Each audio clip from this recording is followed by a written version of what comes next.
नमस्कार. आज मी तुम्हाला दाखवणार आहे खानदेशकरची पुरणपोळी. तसंच आमच्याकडे खापऱ्याच्या पोळ्या बनवतात, पण मुंबईमध्ये खापर मिळत नसल्यामुळे आता तव्याच्याच पोळ्या दाखवणार आहे.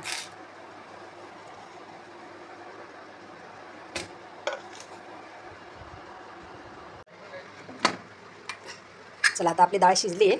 आपण हिला बाहेर काढून घेऊ एका चाळणीमध्ये.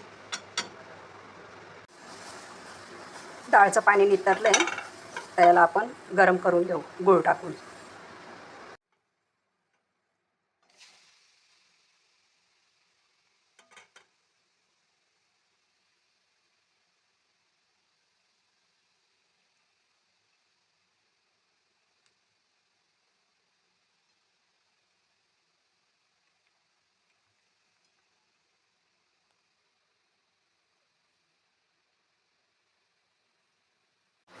बघा, छान घट्टसर झालं आहे आता हे पुरण.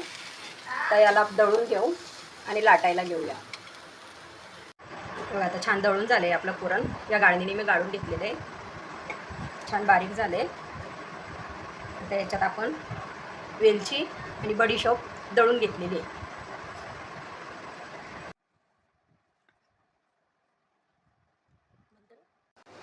हे गव्हाचं पीठ घेतलं होतं, अर्धा तास मळून सनी ठेवलं मुरत.